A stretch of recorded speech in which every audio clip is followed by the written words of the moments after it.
Some games hit like a punch to the chest and keep hammering away in your mind for days. It doesn't matter whether they're famous or obscure, what counts is what they do to you. This list is all about those titles that leave a mark without asking permission. Each one lands its blow in a different way: story, gameplay, atmosphere, and before you know it, boom, it's one of your all-time favorites. I'm Jax, and if you're new around here, welcome to Play Hunters. If you feel like subscribing to help the channel grow, I'd really appreciate it. Before we dive in, drop a comment with your favorite game. No more stalling, let's hit the first title. No one walks away unscathed after playing God of War. It's a tale of rage and redemption, pain and silence, where every step feels weighty and every scene looks hand-carved. You sense a past that refuses to stay buried, while the present demands you become something better. The conversations cut deeper than the battles, and the quiet moments hit almost as hard as the wars. When the violence erupts, everything roars to life. Few games stay this intense from start to finish. The combat feels surgically crafted. Every swing, every dodge lands with real impact. The close-up shoulder camera makes each fight visceral. Enemies are varied and demand more than brute force: strategy, patience, precision. Your weapons grow with you, and the progression system respects your time. You don't feel like you're playing, you feel like you're surviving, and every win tastes like triumph. The world drips with mystery and melancholy. Every environment, icy cave or silent forest, seems to carry its own history. Hidden secrets spark the urge to explore, and the reward is never just an item, it's lore, a striking line, a painful memory. Everything connects, even the silence speaks. When the game ends, it lingers for days. This game isn't just about swords. It's about honor, tradition, hard choices, and everything lost when the world changes too fast. Ghost of Tsushima starts like a classic epic, but quickly proves it's more than war. You're torn between what you were taught to be and what you must become to protect what you love. Every mission is a moral struggle, every choice weighs heavy. Beauty masks scars everywhere. Battles are choreographed with ruthless elegance. One precise strike can end an enemy, drop your guard for a second, and you're done. Combat follows a quiet rhythm, almost a deadly dance. The game trusts you, no excessive hand-holding. You learn by failing, training, adapting. Controls are tight, response is instant, and duels are truly cinematic. Traveling this world feels like leafing through an ancient book. Wind guides your path, leaves swirl around you, temples demand respect. With no cluttered HUD, you still sense where to go. Side quests tell touching stories, some even more memorable than the main campaign. You lose yourself here, not from lack of direction, but because every corner begs to be discovered, and you never want to leave. The first impact is brutal, you crash, die, and it all starts over. Returnal has zero mercy. Yet that repetition pulls you in. Between deaths, you begin spotting patterns, reading rooms, tracking enemies. Story fragments surface like memories that won't fade. The more you persist, the more the game reveals, not with exposition, but with images, sounds, and jump scares. It's a hypnotic nightmare. Gameplay is a masterclass in control, fast, precise, razor sharp. Every room demands total focus. Enemies avoid predictable patterns. Bullets fly from every angle. You dash, jump, shoot, repeat. Just when you think you've got it, the game flips the script. A new weapon, a nasty curse, a boss that dismantles you in seconds, and still you go back, again and again. Something won't let you quit. Atmosphere weighs heavy. Colors, shapes, sounds, everything conspires to make the place unsettling yet impossible to abandon. Each biome is stranger than the last, packed with creatures straight out of bad dreams.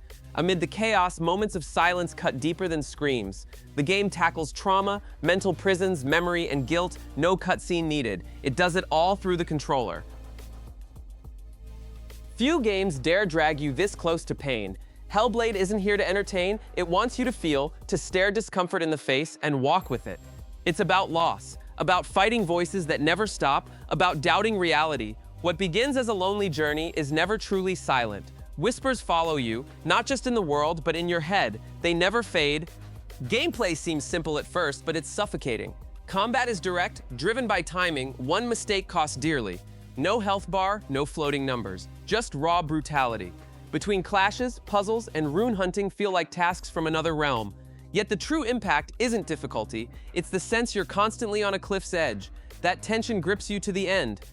Audio is a living force. You don't just hear the voices, you're inside them. Headphones aren't a suggestion, they're mandatory. Every murmur, half-sentence, laugh, threat pushes you deeper into the protagonist's mind.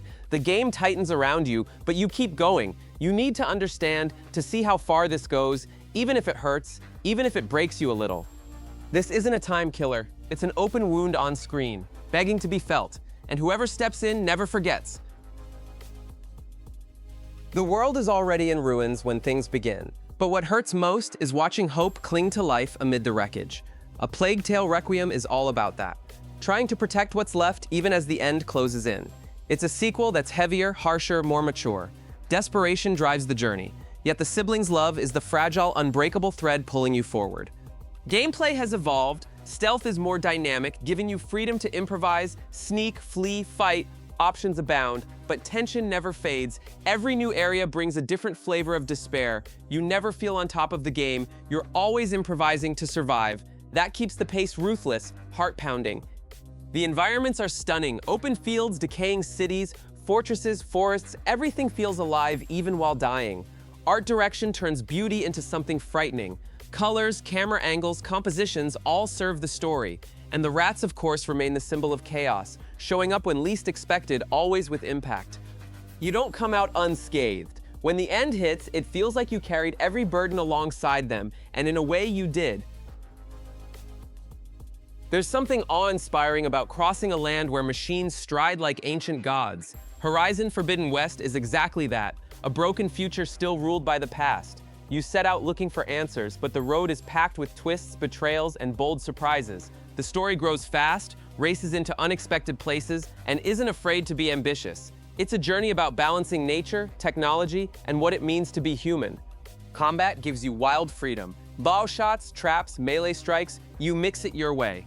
Every enemy demands its own strategy, and the machines remain the beating heart of every fight. Rip off the right part, use the terrain, plan the hit, everything counts. The game rewards careful thinkers, but won't punish fans of controlled chaos.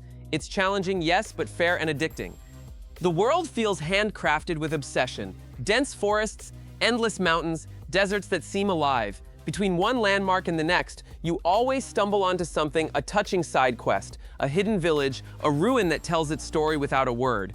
The game begs you to explore, and you agree, not for loot, but because you truly want to know what's out there. It almost always pays off. This is the kind of game you can't put down. You dive in, lose hours without noticing, and still want more. Disco Elysium opens in pure chaos. You wake up with no clue who you are, where you are, or what you did, and that lack of control drives everything forward. The game doesn't want you to be a hero, it wants you to figure out who you were, who you could be, and what you'll do to change. The city is a melancholic portrait of politics, addiction, and memories that won't stop hurting. Every conversation feels like it tears off a piece of you.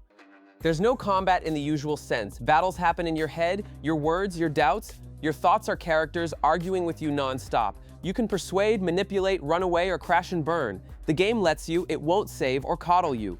If you want to act like a total fool, fine. If you prefer empathy, also fine. The system is deep, grants real freedom, and consequences truly stick. The writing is absurdly good, smart, cruel, funny, sad, often at the same time. Every NPC you meet has something to say, and it's never throwaway reflections, critiques, pure nonsense that somehow matters. A chat about shoes can spiral into an existential crisis. The game dares you to think, to listen, to understand. If you give in, it stops being just a mystery, it becomes a mirror. You're not only solving a case, you're trying to rebuild yourself. You might fail, but every second of the attempt is worth it. They told you it was just another zombie game bike open world generic grind, so maybe you skipped it. But Days Gone is far more than it seems. It doesn't shout or try to wow you right away, it builds slowly.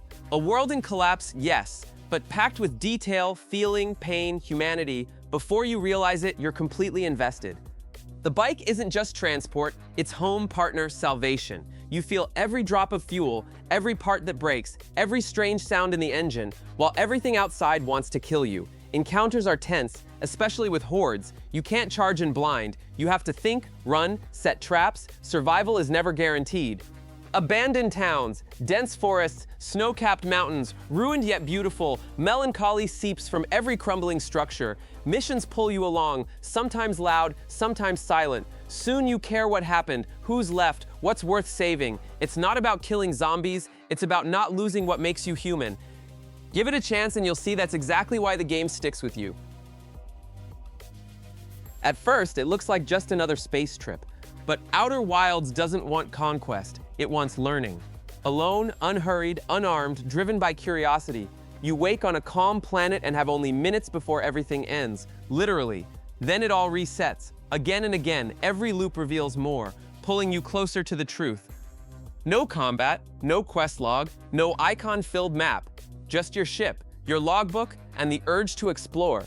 Each planet obeys its own rules. Oddball gravity, bizarre atmospheres. Some collapse, some hide secrets in orbit, some crumble before your eyes. It's all one giant cosmic clock. Every minute matters. Every discovery reroutes your journey. Nothing's random. The beauty isn't photoreal graphics, but the mystery's construction. You sense something huge behind it all, and the deeper you go, the heavier time, curiosity, and silence feel. Some revelations arrive so quietly, yet hit so hard you just stare at the screen, thinking, feeling. The game never pushes, it invites. Those who accept rarely forget the trip. When the light fails, terror moves in. Alan Wake 2 skips cheap jump scares and wraps you in paranoia, doubt, twisted storytelling. A routine investigation nosedives into a reality shredding itself apart. Nothing is what it seems. Fear lives not only in monsters, but in the sense you're watched at every turn. It's a staircase into darkness, each step more wrong than the last. Gameplay blends detective work with tight, nerve-wracking combat. The flashlight returns as your main weapon, and your limit click on, focus, drain, prey. Tension spikes when ammo runs out, and all that's left is to sprint. Pacing respects suspense, no rush. The game drags you deeper, and you follow trembling because you need to know what's next. The atmosphere is incredible: foggy forests, ghost towns, houses that feel alive. Every location is so meticulously built that even silence unnerves. Meta storytelling roars back, stories within stories, alternate drafts, echoes from a mind on the edge. You keep questioning what's real, or if that even matters, as madness settles like mist, impossible to escape. This is psychological horror at its sharpest. It won't scream in your face. It'll leave you convinced something stayed behind, still watching. Trek to Yomi starts like a simple, almost innocent tale, then reveals surprising depth. A clear love letter to classic samurai cinema, yet fully aware of the ground it treads. The journey through honor, duty, and soul reaches far beyond the blade. Every step is weighted with dilemmas. Every encounter feels pulled from legend. You're not just fighting enemies, you're facing the burden of the past. Combat is stark, precise, almost merciless. One mistake and you fall, one clean strike and the enemy drops. The black and white palette isn't just style, it's language. Everything reinforces the sense you're living an old film. Even camera moves follow that spirit. Though mechanically simple, there's a strange elegance to the violence, as if every cut tells a story. Traversing the world matters as much as the fights. You pass ruined villages, broken bridges, forgotten shrines. Each place carries the weight of what's lost. When the supernatural emerges, the tone doesn't shift. It intensifies what was already there. You start wondering if this is a real world or the echo of something greater, and that doubt clings until the end. At its core, the game is about accepting your mistakes and moving on, even if that means walking through your own hell. Sifu opens with loss and hands you a thirst for revenge, but violence never comes free. Every strike demands precision, every fight exacts learning. You will fall, get beaten, and rise faster, sharper. The hook is simple: you age every time you die, flipping the balance between speed of youth and brute force of age. Time passes like real life, just filled with more punches. Gameplay is insanely responsive. Dodges, parries, combos all hinge on reflexes and focus. Button mashing won't cut it. The game wants you to read the fight's rhythm like a martial dancer. You study the enemy, react, punish. Mistakes are part of growth, but laziness gets punished hard. Each new battle is a lesson, and you genuinely feel yourself improving, not just in-game but in real skill. Stages overflow with personality: neon-lit clubs, narrow hallways, hushed bamboo forests. Every level pushes you into a new vibe, even tweaking visuals and music. Everything revolves around your goal: justice, vengeance, redemption. The game gives you the moves. How you wield them shapes your path, and every choice reshapes you. It's not merely about fighting. Well, it's about how far you're willing to learn from every fall. You start alone on a small boat, surrounded by calm waters and thick fog. It feels peaceful until you realize something's wrong with the sea. Dredge is a game about fishing, but also about fear. Fear of the unknown, of what lives beneath the surface, of what should never be dragged up. As time passes, the fish change their shapes, their eyes, their teeth, and the ocean becomes less and less trustworthy.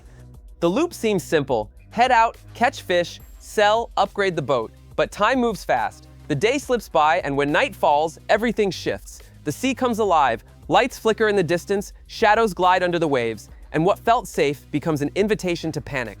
You start weighing every risk, fish a little longer or rush back, accept that strange request or ignore it. Nothing feels easy. The tension isn't about jump scares, it's psychological. The subtle music, the whispers far off, the way the screen darkens as your sanity drops, it all makes you uneasy.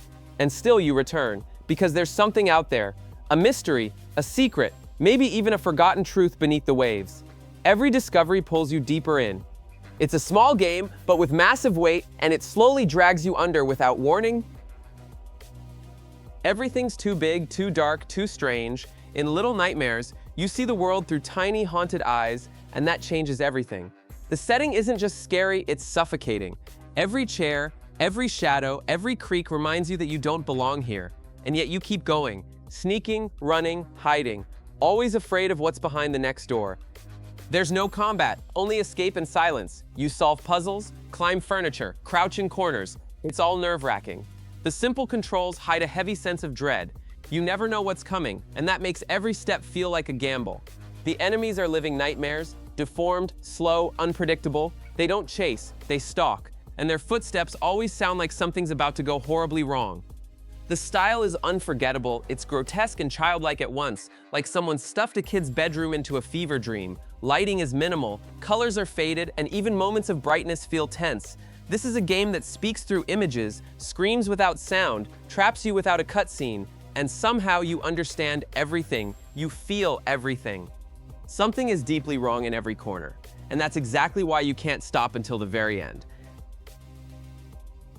The first thing that hits you is the visual impact. Stellar Blade looks like it was built with obsessive attention to detail, style, and spectacle. But behind that aggressive beauty is a game that demands precision. Button mashing won't cut it. You need to read your enemy, your timing, your space. Everything revolves around flow. Every fight is a show, but one that punishes mistakes harshly, and you learn even while taking hits. Combat is a mix of agility and brutality. Dodges, counters, finishers. It's fast, sharp, stylish. You feel every clean hit. You feel your failures even more. The game doesn't let up. Enemies evolve, arenas test you, and your control needs to stay razor sharp. Each new skill adds another layer, and your urge to master it all grows with the challenge. The setting is a blend of sci-fi and forgotten ruins. Cities consumed by time, machines scattered like ancient skeletons. You walk through places that seem to remember things, even if no one's left to tell you. Loneliness is constant but never empty. Something is always watching, always waiting, and that tension lingers even in the quiet. It's a broken world full of questions, and you're invited to face every answer with your sword in hand. The first thing that strikes you is how grand it feels. Black Myth, Wukong doesn't aim to be just another game, it wants to be a legend, and it succeeds. Every creature has a mythical presence, every scene feels pulled from an ancient dream. But it's not just about beauty, it's about facing gods, monsters, and fate with fury and courage. Even without saying much, every frame screams that something epic is coming. Combat is pure spectacle, but one that demands sharp focus. You shift styles, transform weapons, adapt on the fly. Mashing buttons won't help. You have to read movements, react at the perfect time, learn patterns. Every clash feels choreographed. You feel the impact of precision, the sting of a mistake, and that makes each victory taste like triumph. Fighting is everything. Chinese mythology is woven in with boldness and care. Sacred beasts, spirits, legends, all brought to life with jaw-dropping quality. It doesn't need to explain too much. You feel like you're exploring something far bigger than just a map. The music, the realms, the hidden temples, everything feels storied. And even when you don't understand it all, you need to see where it goes. This game doesn't just look made, it feels told, like a fable no one dared forget. You don't have weapons, just an old, noisy, loyal car. In Pacific Drive, your vehicle is your shelter, your defense, your lifeline. Everything revolves around it. You fix it, upgrade it, fuel it, and as you drive through the exclusion zone, it's clear something's deeply wrong. Objects levitate, lights flicker, buildings melt, time turns against you, the road is alive, and it's testing you. The gameplay is unlike anything else. You head out, scavenge, race back, try to survive, and when you fire up the engine, the real tension begins. Driving here isn't freedom, it's panic. The world bends around you, storms explode from nowhere, strange entities appear, and your car suffers. Headlights shatter, tires blow, the engine gives out. You have to treat it like a part of you, and that bond starts to feel real. The landscapes feel warped by an unseen force. Nothing is natural. The sky changes colors, trees twist, sounds come from nowhere. Something is there, watching. Even if you don't see it, every trip feels different. The map reshapes, challenges evolve. There's no routine, just trial and error. And making it back to your garage feels like a victory. You made it. That's enough. It's a game about escape, but also about attachment. And you realize that the moment you no longer want to let go of the wheel. Dragon's Dogma 2 doesn't hold your hand, it points you toward the world and lets you go. And that works because every step feels earned. This isn't a game that calls you a hero, it treats you like someone who has to learn. The geography is dense, the terrain unforgiving, enemies appear from nowhere. And the first time a griffin grabs you mid-fight, you understand you're not in control. The combat system is the game's heartbeat. You can climb giants, slash wings, aim for weak points. It's never just about draining health bars. There's weight, movement, physics. Then there are the pawns, companions who learn from you, comment on the world, help in fights, but they never take over. You always feel one step from disaster, and that keeps you sharp. The world doesn't revolve around you, it simply exists. People follow routines, quests pop up unannounced, paths lead to unexpected rewards or disasters. Nightfall brings real danger, not just ambiance. Lanterns, traps, reckless choices, everything matters. And that's what makes it feel alive. You're part of something bigger. Every action has weight. It's old school RPG design, stripped of fluff, packed with soul. A game that won't guide you but will reward you for sticking with it. It's impossible not to underestimate this game at first. A crab with a fork, a bottle cap for a helmet, and some random mission feels like a joke until you start playing. Another crab's treasure uses humor as bait, because beneath the cute shell is a brutally tough, surprisingly deep Souls-like. You'll get wrecked. A lot. But every attempt becomes part of a wild journey that blends absurdity with biting satire. The combat is tight. Dodges, parries, charged attacks, exploration. It's all here, working with the seriousness of a classic Souls game. But the world is made of trash, literal human junk, adapted by sea life. A soda cap becomes armor, a broken straw becomes a spear, and suddenly you're not laughing. You're focused, sweating, surviving. The ocean's darker than it looks. Its colorful surface hides a decaying world full of threats and secrets. There's real meaning in the subtext, but the game never lets go of its humor. That contrast creates a weird magic. You know you're playing something with real personality. It doesn't imitate, it reinvents. Even the level design surprises, with hidden paths and layered zones. It's a parody that works as a real game, and by the time you realize that, you're already hooked. Something strange beats in America's deep south. South of Midnight builds an atmosphere where folklore blends with the supernatural in a way that chills you to the bone. It feels like strolling through a porchside legend, cigarette smoke curling as ghost stories drift into the night. You smell old wood, hear frogs croak in the swamp, and sense things that don't belong to this world. That's exactly what pulls you in. Movement feels fluid, almost like dancing. You vault twisted roots, face creatures woven from shadow, and unleash powers that feel ripped from ancient magic. It's not just an action game, it has rhythm. Every new ability changes how you see combat, and the enemies look unsettling, in a good way. They carry that thrill of tangling with something ancient, dangerous, untamable. The setting is the main character. Forests whisper, bayous hide secrets, abandoned buildings seem to hold the spirits of those who pass through. Time hangs heavy on mossy walls, stagnant water, overgrown trails. It's the kind of world that demands silence and respect. Every corner hides something, and it isn't always loot. Sometimes it's just pure goosebumps. It's a strange, uncomfortable magic, yet irresistible. And you keep going, even if you're not sure why. Metaphor. ReFantazio is born with the DNA of a giant. You feel it in the details, in the care poured into every system, in the layered way the story unfolds. The game forges its own universe, its laws, symbols, scars, and never wastes time over-explaining. It drops you into a political struggle loaded with symbolism where every choice shakes much more than your personal path. Combat dares to fuse action and tactics, blending turn-based decisions with fluid movement. Classic JRPG influences are clear, but the style is all its own. You feel like you're acting in an epic play where each battle is a near-theatrical moment.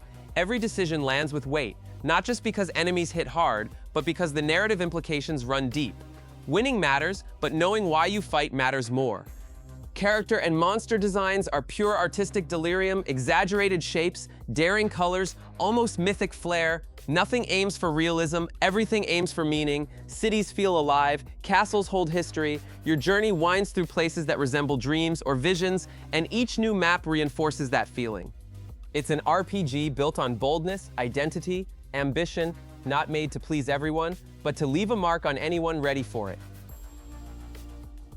Neva's impact is hard to put into words. You begin in a quiet world, washed out tones, and a constant sense of mourning in the air. The bond with the creature that travels beside you is born of pain and grows along the path you share. No lengthy dialogue, no direct explanation. Everything you need to feel sits in the movement, the music, the deer's gaze. Gameplay is simple yet exact. You solve puzzles, climb ruins, cross melancholic landscapes while protecting your companion, and it protects you. The game forges a powerful emotional link without any pushiness. Controls flow as part of the story, and challenges never break the pace. It's like walking through a broken dream, yet one still carrying hope.